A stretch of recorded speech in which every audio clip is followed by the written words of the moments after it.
Hello friends, कैसे हैं आप सब। उम्मीद करता हूं कि बहुत बढ़िया होंगे।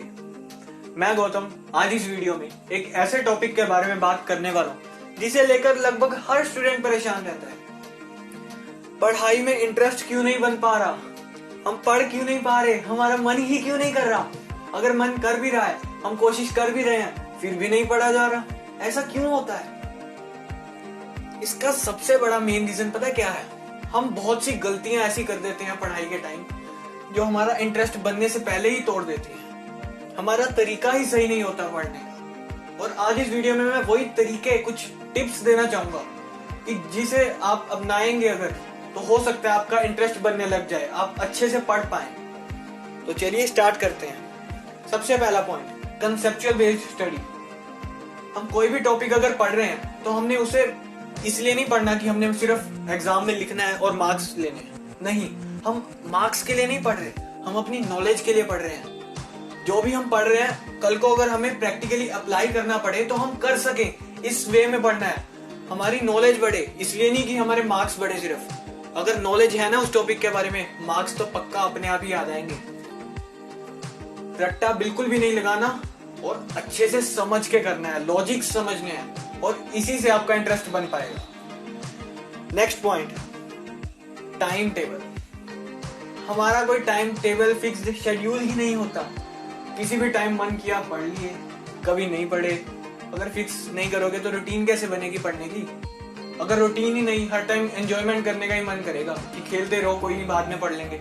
अगर हमारे पास फिक्स्ड शेड्यूल है और फुल डिसिप्लिन भी दिखाना है उस शेड्यूल के लिए, हम क्या करते हैं, बना भी लेते हैं, बहुत अच्छा टाइम टेबल भी बना लेते हैं कि अगर पढ़ लिया तो पता नहीं बहुत अच्छा कुछ अचीव कर जाएंगे, पर कभी फॉलो ही नहीं करते क्योंकि डिसिप्लिन की कमी हो जाती है। सो टाइम टेबल बनाओ अच्छे से।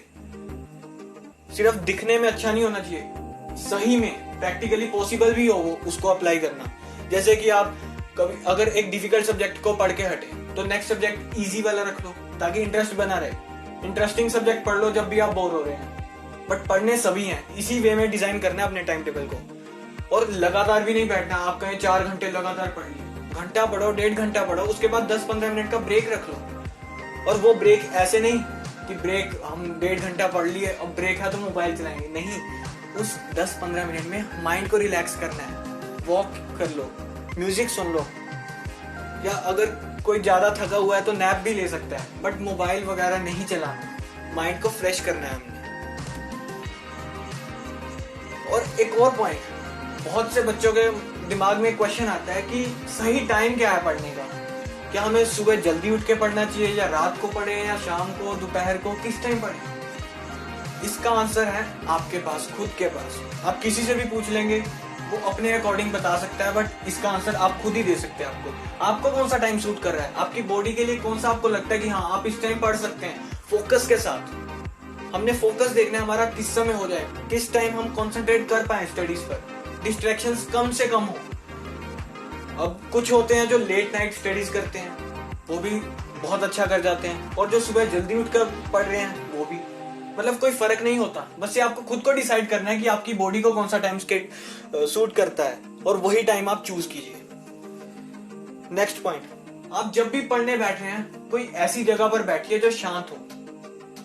मतलब घर पर कोई जगह तो ऐसी होगी जहां पर शांत हो, आप अकेले पढ़ पाए, क्योंकि जितने ज्यादा आसपास शोर होगा या डिस्ट्रैक्शंस होगी उतना आप फोकस नहीं कर पाएंगे।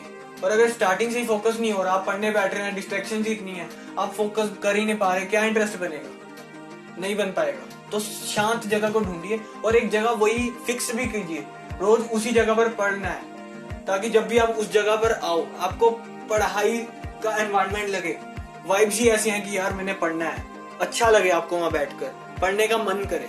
इसलिए डेली एक ही जगह पर। और पढ़ने के टाइम हमें टेबल चेयर पर बैठना है।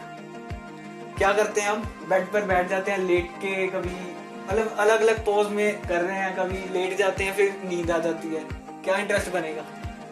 सीधा बैठिए, पोस्चर अपना सही होना चाहिए ताकि हम फोकस कर पाए, सुस्ती नहीं आनी चाहिए। चेयर पे बैठो, पढ़ो आराम से। जब ब्रेक ले रहे हो 10-15 मिनट, जाओ अपना बेड पर लेट जाओ अगर थके हुए हो, पर पढ़ाई के टाइम चेयर पर ही बैठना है। नेक्स्ट पॉइंट, मोबाइल, टीवी सब अवॉइड करना है जिस टाइम आप पढ़ रहे हो। अब टाइम टेबल स्केड्यूल कर रहे हो, अपना बना रहे हो, उसमें टाइम रखो कि हाँ इस टाइम में इतने से इतना मोबाइल चलाऊंगा, टीवी देखूंगा या कुछ भी आप करना चाहते हो। पर जिस टाइम आपने पढ़ना है ना, उस टाइम पढ़ाई ही होनी चाहिए। मोबाइल अपना साथ भी ना रखो, बाहर अपने घर वालों को पकड़ा दो या अपने कमरे से बाहर रख दो कि जब तक मेरा ये टाइम पूरा नहीं हो जाता, इस सब्जेक्ट को मैं पढ़ नहीं लेता, इस टॉपिक को कवर नहीं कर लेता, मैं फोन नहीं उठाऊंगा। ये कमिटमेंट रखनी होगी। स्टार्टिंग में मुश्किल लग सकता है, पर थोड़े दिन ऐसा करोगे ना, आसान लगेगा, आदत बन जाएगी। Next point, don't panic. हमने टेंशन लेकर नहीं पढ़ना। अगर स्ट्रेस से हो रहा है कि यार पढ़ना है, इतना सिलेबस कैसे होगा, कब होगा, हो जाएगा या नहीं होगा, पास हो जाऊंगा या नहीं, ऐसा सोचते रहोगे ना, पढ़ ही नहीं पाओगे। यार सोचना नहीं, हमने करना है। टॉपिक उठाओ, पढ़ने बैठो। सोचने से कुछ नहीं होगा। जब आप पढ़ रहे हो अच्छे से, वो भी कंसेप्चुअल बेस्ड, तो ना आपने एक बार पढ़ा होगा ना, वो आपको हमेशा याद रहने वाला है। और पास तो आराम से, पास तो छोड़ो, आप नंबर भी अच्छे ले जाओगे। बस पैनिक नहीं होना, जो पढ़ रहे हो फोकस के साथ अच्छे से कंसेप्चुअल बेस्ड पढ़ना है हमने उसको। नेक्स्ट पॉइंट, अब थ्योरी सब्जेक्ट जो होते हैं ज्यादातर सबको बोरिंग लगते हैं, कुछ को इंटरेस्टिंग भी लगता है, ठीक है, बट ज्यादातर बच्चों को वो बोरिंग लगते हैं। थोड़ी देर एक दो पेज पढ़े, उसके बाद हमारा ध्यान इधर उधर जाना शुरू हो जाता है, नींद आने लगती है, कई बार होता है ना ऐसे। तो तब हमने क्या करना है, जैसे हमने मान लो 1.5-2 पेज पढ़ लिए, अच्छे से पढ़ लिए, उसके बाद हमको लग रहा है कि यार अब सुस्ती चढ़ रही है या नहीं हो पा रहा, तब पेपर उठाओ, पेन उठाओ, जो आपने पढ़ा अभी तक उसको की पॉइंट्स लिखने लग जाओ। देखकर नहीं, अपना सोचो दिमाग से कि यार मैंने अभी ये पढ़ा था, ये पॉइंट था, ये पॉइंट था। इससे क्या होगा, जो आपने पढ़ा आपको कितना याद है, आपको ये भी पता लग जाएगा, और आपका वापस से इंटरेस्ट भी बन जाएगा कि यार मैंने इतना पढ़ा, मेरे को ये सब याद है। तो आप और मोटिवेट हो जाएंगे पढ़ने के लिए कि यार मैं इतना अच्छा पढ़ सकता हूँ, चलो थोड़ा और पढ़ें। और अगर याद कोई नहीं भी आता पॉइंट, तो आप उसलिए पढ़ेंगे कि यार मैंने पढ़ा है फिर भी नहीं याद, ऐसे तो मेरा हो ही नहीं पाएगा, अच्छे से दोबारा से पढ़ता हूँ। तो मतलब इस तरह आपका लिंक बनने लग जाएगा, एक रूटीन बनने लग जाएगी कि पढ़ना है। ये कुछ टिप्स थे जिसे आप यूज कर सकते हैं और हो सकता है आपका इंटरेस्ट बन जाए। आप ट्राई जरूर करें। और एक सबसे बड़ा पॉइंट, ये सब पॉइंट्स जो मैंने अभी बताए ये बाद में है, सबसे पहले आपके अंदर से आना चाहिए कि हाँ मैंने पढ़ना भी है। दूसरों के कहने पे नहीं पढ़ना, खुद के लिए पढ़ना है, खुद की नॉलेज के लिए पढ़ना है, ये चीज सोचिए। उसके बाद अगर आपने ये सब फॉलो कर लिया, आपको पढ़ाई से कोई रोक ही नहीं सकता। आपका ध्यान अपने आप लगेगा, इंटरेस्ट बनेगा, आपको मजा आने लग जाएगा पढ़ाई में। उम्मीद करता हूं कि आप सब अपनाएंगे और यूज जरूर करके देखेंगे। वीडियो पसंद आई हो तो प्लीज इसे लाइक कीजिए और अपने दोस्तों के साथ शेयर कीजिए, ताकि वो भी इन टिप्स को यूज कर पाएं और अपनी पढ़ाई अच्छे से कर पाएं। Wish you all the best. Thanks, have a nice day.